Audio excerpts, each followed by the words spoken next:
motivaciones para construir la física cuántica. Entonces, no les voy a recrear toda la historia de la física cuántica, solo les quiero recordar algunas propiedades de los átomos y después un concepto básico de la física cuántica que va a ser esencial para nosotros. Y con eso vamos a tratar de explicar las otras cosas. Los átomos están hechos por un núcleo muy compacto que contiene casi toda la masa del átomo. Está hecho por dos tipos de partículas, que son los neutrones y los protones, y alrededor hay una nube de electrones cuyo diámetro es aproximadamente 10.000 veces el diámetro del núcleo. Así que esto no está a escala. El núcleo en realidad es muchísimo más chico de lo que aparece en esta imagen. Uno de los principios físicos que fueron inventados, por así decirlo, para explicar los átomos, es el llamado principio de exclusión de Pauli, que normalmente solemos estudiarlo en el colegio en las clases de química, porque ahí es donde hablamos de átomos y ese tipo de cosas. Pero es ciertamente un principio físico que fue formulado por este señor Wolfgang Pauli, un físico austríaco, en 1925, con la motivación de explicar la tabla periódica de los elementos. Y si se acuerdan de la química, sabrán de qué estoy hablando. Aquí necesitamos algo bien específico de eso. O sea, el principio de exclusión de Pauli, básicamente lo que nos dice es que dos electrones no pueden estar en el mismo estado. El estado significa algo específico en el caso del átomo, pero nosotros pensemos en un sistema más simple que un átomo. Pensemos que tenemos una caja y en esta caja vamos metiendo electrones con la mínima energía posible. Entonces, en esta caja metemos un electrón. Este electrón le damos la mínima energía posible, que no es exactamente cero, es un poquito más que cero, pero básicamente ese electrón va a estar casi inmóvil adentro de la caja. Y ese electrón, entonces, ocupa un estado cuántico. Si ponemos un segundo electrón en la caja, ese ya no lo podemos poner en el mismo estado cuántico del primer electrón. Así que lo tenemos que poner en otro estado, y como el primero era el de más baja energía, este va a tener que tener un poquito más de energía. Entonces este electrón se va a tener que mover un poquito. No va a poder estar perfectamente quieto. Y a medida que ponemos más y más electrones, cada uno tiene que tener más energía que el anterior, por la hipótesis que hicimos, que le íbamos a dar la menor energía posible. Y entonces llenamos la caja de electrones y a medida que ponemos más y más electrones, cada uno se mueve más rápidamente que el anterior. Entonces, si ponemos muchos electrones en la caja, como para recrear materia muy densa, como en el caso de las enanas blancas, los últimos electrones que ponemos van a estar moviéndose como locos y van a generar una fuerte presión sobre las paredes de la caja. Esta presión se le llama presión de degeneración, recordemos el término porque lo vamos a seguir usando. Esta presión de degeneración es un piso de la presión a bajas temperaturas. Es decir, este sistema de electrones en la caja no lo puedo enfriar más como para bajarle la presión. El mínimo que puede tener es esta presión de degeneración. Si caliento los electrones van a pasar a estados de más alta energía y por lo tanto va a haber más presión. Y eventualmente si los caliento mucho van a satisfacer la ley de los gases ideales que también aprendimos en el colegio, en que la presión es proporcional a la temperatura. Pero esto viola la ley de los gases ideales porque nos dice que a temperatura cero, a la mínima temperatura posible, los electrones siguen teniendo una presión que se debe al principio de exclusión de Pauli. Se debe a que no podemos tener todos los electrones quietos adentro de la caja. Porque hay un solo estado, en realidad ninguno, pero podríamos pensar que hay un estado en que los electrones están quietos y después tenemos que poner electrones con más y más y más energía y por lo tanto más movimiento. Ralph Fowler, el año 1926, es decir, un año después de que Pauli formuló esto, se dio cuenta de que esta presión de degeneración podría dar cuenta de las enanas blancas. En el sentido de que cuando una estrella se comprime mucho, este principio de exclusión de Pauli se podría hacer relevante y entonces podríamos mantener una estrella debido a la presión de degeneración, impedir que se siga comprimiendo y la estrella podría enfriarse tranquilamente sin comprimirse más. Entonces, volvamos a las otras estrellas, a las estrellas más normales, a las estrellas no tan cuánticas como el Sol. El Sol es una estrella típica de la secuencia principal. ¿Se acuerdan en el diagrama? Estaba por ahí al medio. Era una más entre muchas parecidas. Ni particularmente grande ni particularmente chica.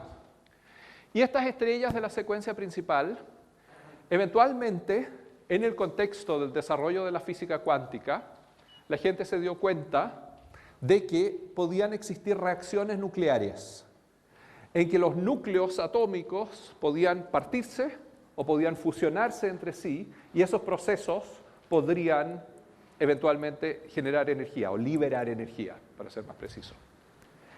Entonces la gente se dio cuenta de que si poníamos una tremenda bola de hidrógeno, como el Sol, pensemos por simplicidad que es solamente hidrógeno, esta bola de hidrógeno al centro estaría muy caliente, los núcleos de hidrógeno se moverían muy rápidamente y empezarían a chocar entre sí y a fusionarse.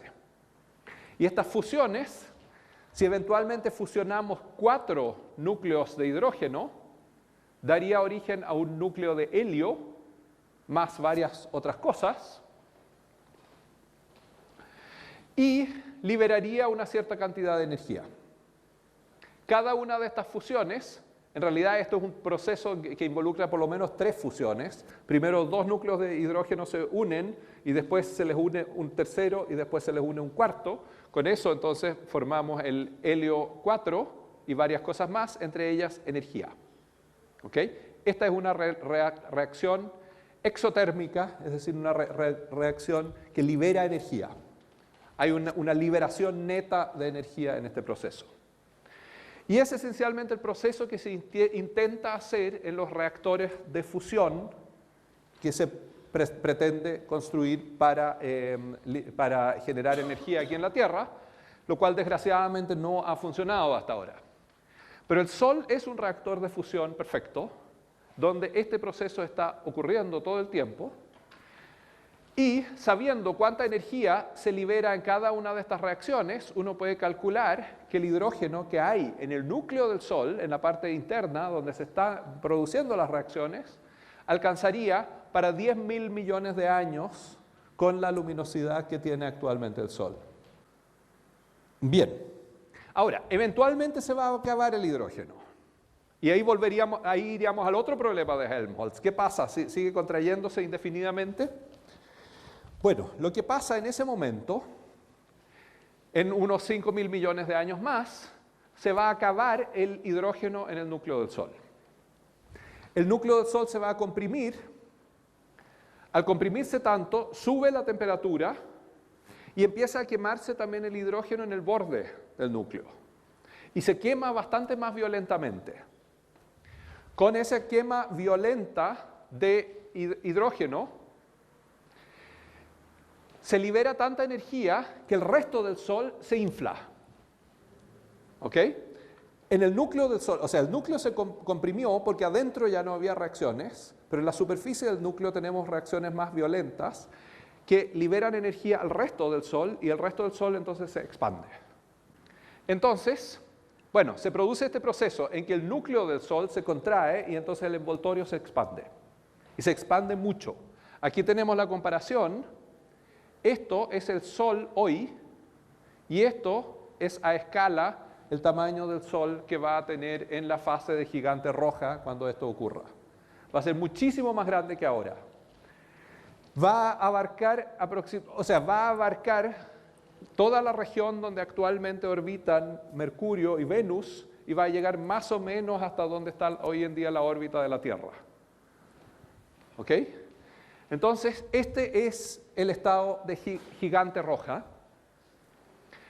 Después de eso, pueden ocurrir varias etapas más de contracción del núcleo, combustión de otros elementos químicos, expansión, a veces en algunas etapas una contracción parcial, y esas etapas van a depender de la masa original de la estrella, va a ser distinta para distintos tipos de estrellas, pero básicamente vamos a llegar al final a un estado en que ya no queda más combustible que quemar. En el sentido de que una vez que llegamos a núcleos de hierro, esos núcleos de hierro, cuando se fusionan, ya no liberan más energía, sino que hay que meter energía para hacerlos fusionarse. Así que el hierro es en la tabla periódica el núcleo de menor energía. Entonces, cuando llegamos al hierro, ya no podemos sacar más energía de ahí. No todas las estrellas llegan al hierro. De hecho, el Sol no va a llegar al hierro. El Sol, antes de llegar al hierro, el núcleo se le va a comprimir lo suficiente como para pasar al estado de enana blanca, donde ya no se puede comprimir más, por lo tanto ya no puede generar más reacciones nucleares, y este gran envoltorio se va a desprender y va a empezar a volar al espacio, formando una estructura como esta, que es una llamada nebulosa planetaria. Entonces, el final del Sol podría verse aproximadamente como esta foto astronómica, con una estrellita muy compacta en el centro, una enana blanca, y esta nube de gas expandiéndose alrededor. Y en esta enana blanca, entonces, el efecto importante que permite que no se contraiga más es la presión de degeneración debido al principio de exclusión de Pauli. Y esa presión de degeneración, como les decía, sigue estando ahí a medida que baja la temperatura y por lo tanto la estrella mantiene básicamente su estructura a medida que se va enfriando cada vez más sin generar más reacciones nucleares. No voy a entrar en los detalles de lo que es un hoyo negro. Realmente se necesita la teoría general de la relatividad de Einstein para realmente entender los hoyos negros, y aún así Einstein y Schwarzschild pensaban que entendían la relatividad general y no entendieron en su época los hoyos negros. Pero una manera simple de verlo es la siguiente. Para un cuerpo astronómico, como la Tierra, por ejemplo, se puede definir una cantidad que es la llamada velocidad de escape. ¿Qué significa la velocidad de escape? Que yo agarro este puntero y lo tiro para arriba, con una velocidad que yo pueda producir, va a subir y va a volver a bajar. Si lo tiro con más velocidad inicial, va a subir más arriba y va a volver a bajar. Si sigo aumentando la velocidad, va a subir cada vez más arriba y voy a llegar a una velocidad límite donde este puntero subiría y ya no bajaría más. Para el caso de la Tierra, esa velocidad son modestos 11 kilómetros por segundo. ¿Ok? Así que una velocidad es muy alta para todo lo que estamos acostumbrados, pero bueno, los transbordadores espaciales y ese tipo de objetos alcanzan esas velocidades, pueden salir de la Tierra. Ok, esa es la fórmula. La velocidad de escape al cuadrado es igual a 2 veces la constante de gravitación de Newton, que aparece en la ley de gravitación universal, por la masa del objeto, en este caso la masa de la Tierra, dividida por el radio del objeto. Y aquí no entra para nada la masa del proyectil o cualquier propiedad del proyectil. Da exactamente lo mismo qué es lo que estoy tirando. La velocidad depende solamente del cuerpo atractor y no de este cuerpo chico atraído que es el que estoy tirando. ¿Qué más me dice?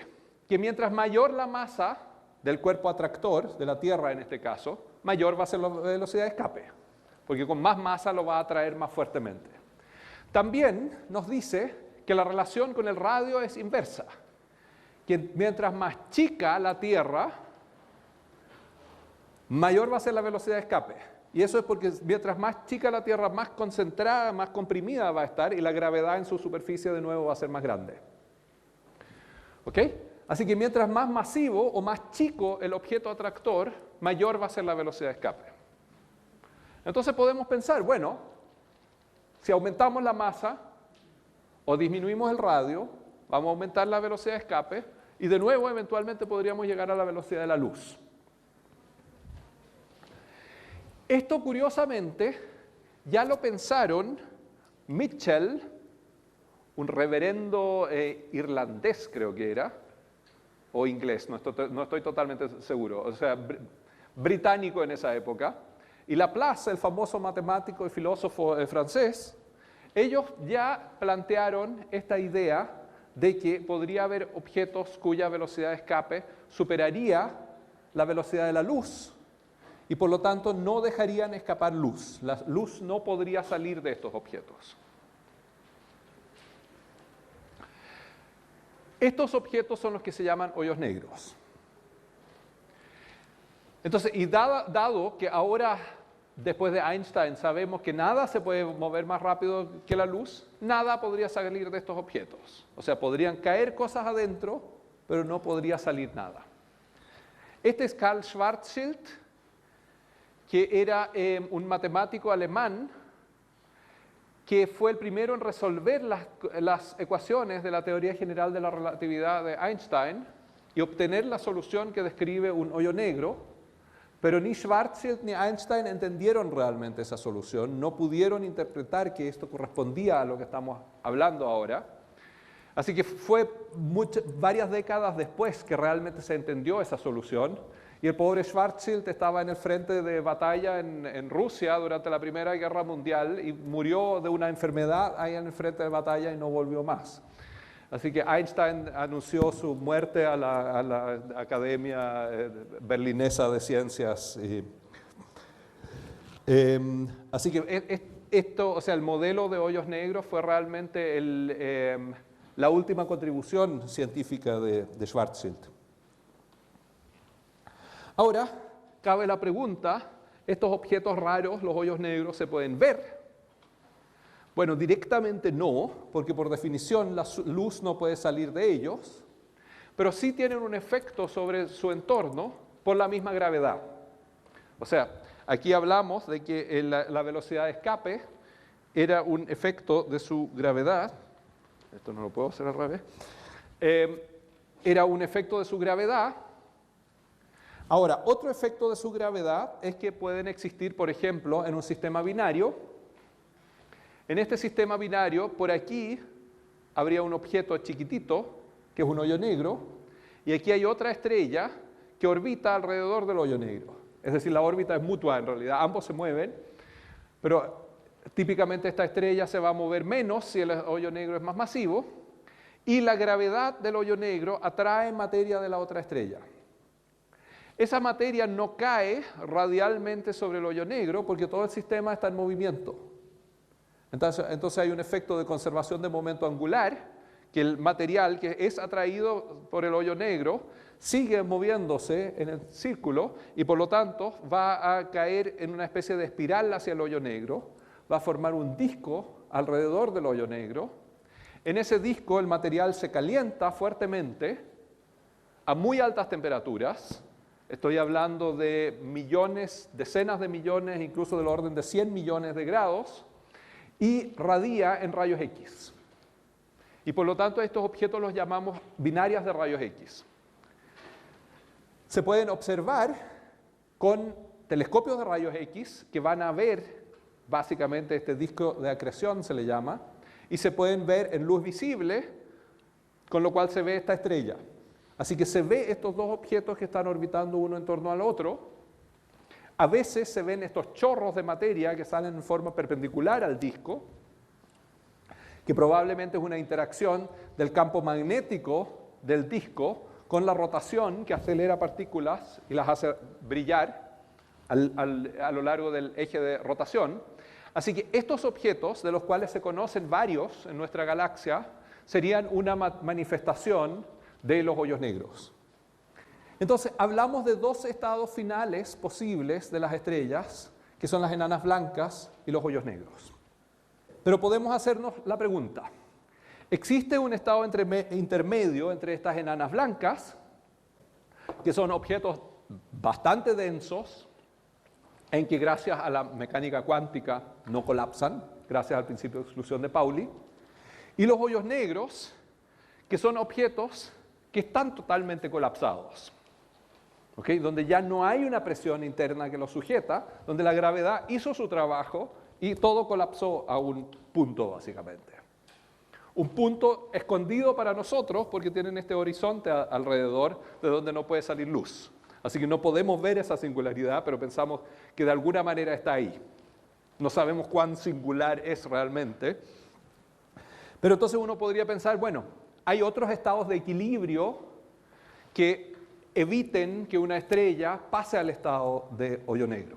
La respuesta de eso vino en la misma época.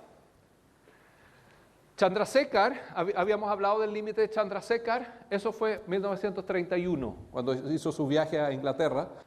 A Chandrasekhar se le dio el premio Nobel varias décadas más tarde. No me acuerdo exactamente cuándo fue, pero creo que fue en los años 70, 80 o algo así. Por suerte Chandrasekhar llegó a viejo, llegó a los 90 y tantos años. Pero bueno, en la época en que Chandrasekhar propuso el límite, este señor, James Chadwick, estaba experimentando con núcleos atómicos y descubrió el neutrón, que yo ya lo mencioné un poco saliéndome de la cronología. Es una partícula masiva que no tiene carga eléctrica y existen los núcleos atómicos. ¿Por qué es importante este neutrón? Bueno, una gracia es esto de que no tenga carga eléctrica. Eso significa que dos neutrones entre sí no se repelen como lo hacen dos protones o dos electrones que sí tienen carga eléctrica. Un protón con un electrón se atraen porque tienen cargas opuestas, pero dos protones se repelen, entonces es difícil juntarlos. Y dos electrones también se repelen, por lo tanto es difícil juntarlos. Ahora, en la enana blanca los electrones coexisten con núcleos atómicos que tienen carga positiva y la anulan, y entonces por eso en la enana blanca sí es posible juntar un montón de electrones. Y los astrofísicos Bade y Zwicky, en 1934, en un paper ponen esta frase: las supernovas